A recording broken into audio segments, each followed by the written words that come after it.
Hey guys, welcome back to Drift Virals. I don't know exactly what this is on the dashboard. I had my mom borrow my car, and for some reason, the dashboard, I came back to put the car in place. For some reason, the dashboard looks like this now whenever you push the button. I'm gonna do a little research to see exactly what that is. I'm not too sure.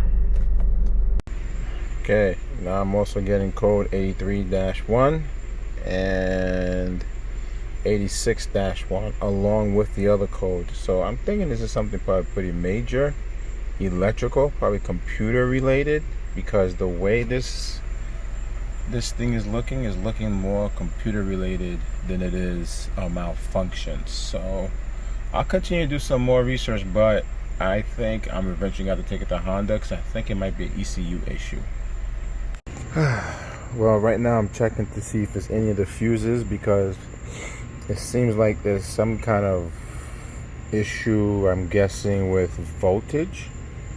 So there's some extra fuses in there, which is great, thank God for that. So I'm gonna check the fuse to see if there's any one of those that probably went bad. So let's see. I'll pull a few. I'm gonna use this map over here to see which one deals with the battery or with the ABS pump. Alright, let's go.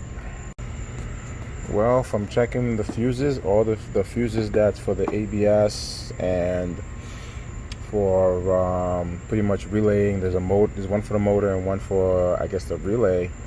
They're both fine. They're both, the metal in the middle looks pretty good, and I don't have a meter to test them, but from what I could see, they look okay. So I'm guessing do a little more research and see what's going on, but I'm hoping that this could be a simple fix. I checked these cords for the battery. They are working properly. This connect very, oops, that just came out.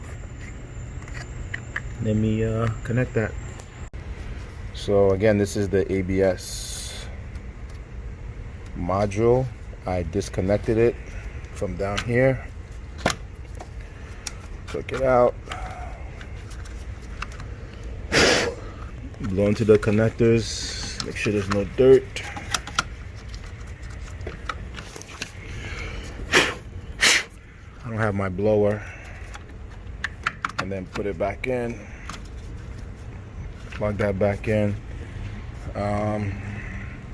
This is a PMC or PME, I can't remember. I don't want to touch that. It's a lot of work. I went in here, I'm not too sure what this is. Just, wiggle some things around, but this I took out for sure, like once or twice. Blew into there.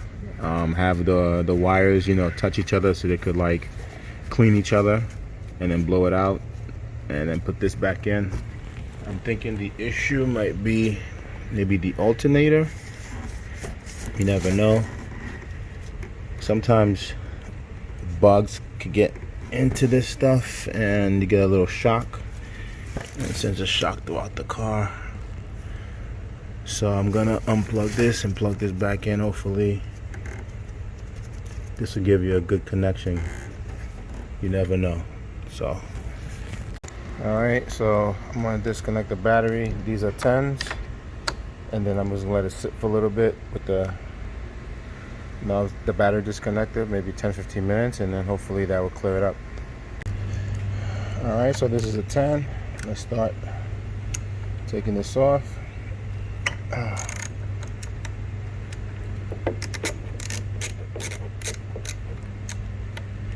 And let's loosen this one up also.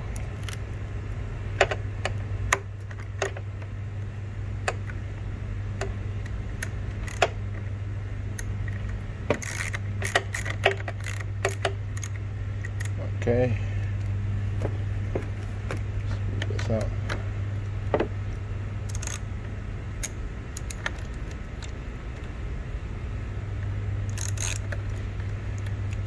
Squeeze this up. Disconnect the battery. I'll disconnect this also.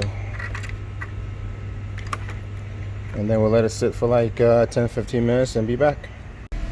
We have no luck. The screen is still the same. It says something about battery. I don't know exactly what that is, but everything is still the same. So I'm not too sure exactly what that is. I'm wondering if it's the alternator or so. All right, we'll see. And now, after I keep checking, and now it's giving me this code of U012 of malfunction, CAN malfunction, ECM, PCM, VSA module unit. 1, 2, 3, and now 4 is pending. This is confirmed, temporary, confirmed. So something's up with the unit. I have to see what's going on here. Still diagnosing. Oh, it's still the same. So not too sure exactly what I'm going to do next. Other than I don't want to take this car to Honda, but it looks like it so far. So we'll see. Alright guys, so right now I'm going to head to a shop so they could put it on a voltmeter just to see what's going on. And go from there, because I don't have a voltmeter, which I could buy obviously, but also I don't have a type of scanner to read what signals I'm getting. So I don't want to keep taking things apart, looking through stuff, and I'm at the wrong section of the problem. So I'm gonna go take it to them just to see if I could just pinpoint the situation. If I could pinpoint the situation is something, if they could pinpoint the situation and it's something that I know I could do 1, 2, 3, then I'll just do that. I'll do it myself. If not, then I'll let them do it, because I have to travel in a couple of days, which is very soon. And by the time I get back, it'll be time for me to go to work, and I really want to use my daily to do that. So some decisions I have to make. All right, catch you guys later, hopefully by the shop. All right guys, just came back from Braham Honda. I went to 2 other independent places prior, and they were kind of giving the runaround a little bit. Wanted me to come back like a Monday, and then come back, drop the car off, and wouldn't really give me a straight answer. And also they were wondering what kind of codes I got, and based on the codes that I got, they were trying to figure out. But then you could see like some of in their eyes, from what I could tell, that they're trying to see if it was making it bigger than it is, and I guess maybe trying to get a little, situation where you get some money out of you, I'm guessing.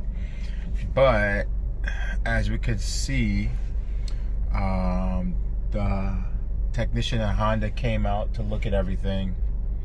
I have to definitely give them an applause on that, because he didn't have to. He came out, he looked at it. There's nothing on the dashboard, no check engine light, no VSA, vehicle stability assistance issues, none of that. He's saying that it's just a cluster. The cluster is going bad.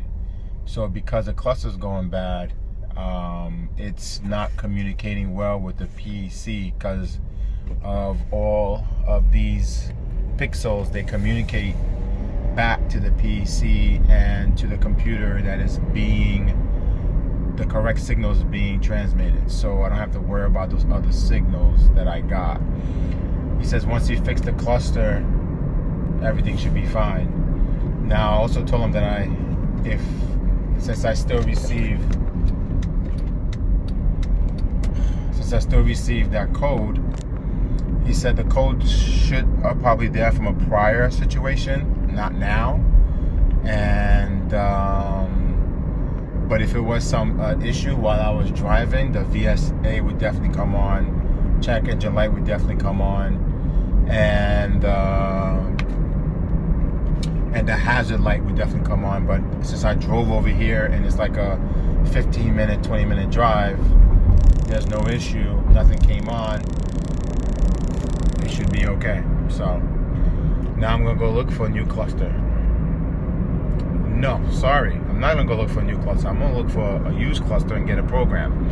I asked how much the new cluster costs at Honda, and it costs $810 for a brand new cluster for a 2008 Honda. That's ridiculous, man. That cluster should cost like maybe $200, $300 max. So I'm gonna see if I get a new cluster and just, a used cluster, buy a new one and put it in there. And also, for some reason, the key won't automatically lock the door when you get out. I have to manually lock it, but it will open it, which is weird. I don't like that. So right now I took off the cover. This cover right here. So all you're gonna do is just take this and just pull it off, pry it off, and it comes right off. And then now I'm gonna take off 1, 2, 3 screws to get the cluster out. And then once I get the cluster out, I'm gonna check it to see what's wrong. Hopefully it's just a little connective issue. If not, then I'm gonna get a used one or get this one repaired. Okay, let's go. Now once you took the screws off, you can just pull this out like this, and you'll expose the wire in the back and the back right here. And all you have to do is push down on this tab. There's a tab, you see that little tab right there? Push down this tab and then pull it out, and then you should release it. But I'm going to see if any of these wires have anything to do with why the cluster is messing up. I'm gonna play with it a little bit, but I don't think so, because pretty much everything lit up, especially when I ran the test. So I might just ship this out to get done, because I don't have that piece in the middle. So yeah, let's take this off. All right, this took a little time to come off, but once you pinch this, you're gonna need 2 hands for sure. Just side to side wiggle this out. Don't pull on the wires, for sure. Just side to side wiggle this out. I did the test on this where everything lights up, and then the gauges go around back and forth. Everything else works except for the middle. So I think he's right that it's just the cluster, because I just did it before I took it out. I should probably show it on video, but now I'm going to send this out, I believe, and then have someone fix it. I just gotta choose what company I want to send this out to. So far I've seen some prices for around like $175 to get it done, to ship it out and ship it back. It's supposed to be a 1-day turnaround, so hopefully I get this back soon and I could just put this in and start driving the car normally. Alright guys, I just got this back about close to a week from Auto Solutions, who I saw on eBay that does this job of fixing the pixels in the middle. I hope it's fixed, and we'll go from there. We'll install it and then take the car for a ride. Hopefully everything works. Alright, car's been sitting here for a while. So, alright, so first thing we gotta do is only one connector that connects here. So we're gonna do that now. Obviously I need 2 hands for this, so it's a simple connection, nothing special. Make sure when you put this connector in that you hear a snap. That's how you know it's in properly. Also, just tug it in a little bit with your fingers to make sure you don't touch the wires. But make sure you hear a snap when you push this in, so that you know it's in properly. Now let's sit this in the cavity as it should. Make sure the holes are nice and lined up. Just move the camera back a little bit. There we go. Obviously mine needs to be adjusted a little bit. One-handed mechanics, you don't see too many of those around. All right, so we have about 3 screws. I know there's one up here, so I'll do this one by hand. Start it out by hand. We have another one in the corner. It's the top corner. And we have another one over here and left top corner. It's starting to rain over here. I'll start them by hand, like starting by hand first, so there's no cross threading.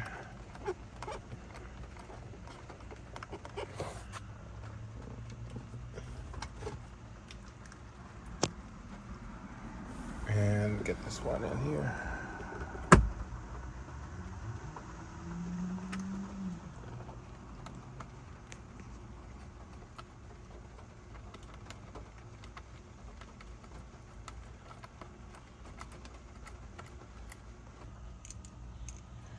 Then use whatever tool you decide to use to tighten these screws in properly.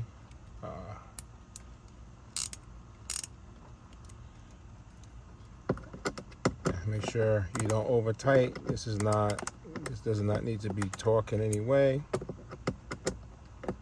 Do not over tight. These are just screws. It's a little difficult position here. There we go. And do the same with the 2 bottoms, and then we'll go from there. It was much easier to use this star head screwdriver to tighten these 2 screws. But obviously this is too long to use for the top one. It's probably easier to use just a screwdriver than the ratchet. So for now, next thing, just put the bracket over it, which is the cosmetics. They just snap on. Just push them in, snap them in. That's it. And now for the moment of truth. Hopefully they did a good job. We don't have any more pixels. Here we go. It's looking good. No more pixels. Look at that. And you know what's interesting? This used to be black. They made it blue somehow. Let's start the car. Yep, it's running great. And this whole time I thought it might have been like a electrical issue or something issue, and I was running the scan tool, and the scan tool telling me this, telling me that. It might have been some old codes that might have been in the car that, you know, even before I even got this car, because I got this car around, I would say 85,000 miles about, or 80,000 miles. And I never really cleared all the codes, but yeah, look at this. All this over here is blue. That, you see that little outline there? It used to be blue. I did not ask him to change it to blue, but now it's blue. Maybe it was fading, I don't know. But yeah, it's what it looks like now, fellas. So I'm gonna give a nice shout out to, I believe it's Auto Solutions on eBay. I'm gonna put them in the link. If anybody needs their Honda's pixels to be fixed, they were great, to be honest with you. They were very straightforward. They answered every email right away. It was a 24-hour turnaround, so it wasn't their fault that I received this product about a week later. It was really UPS, because, you know, there was a strike about to take place, so they had less people shipping products back to people. And yeah, it's great. So hopefully this can help somebody. You don't have to go through the headaches that I went through. And like, share, subscribe. Drift Virals, we're out.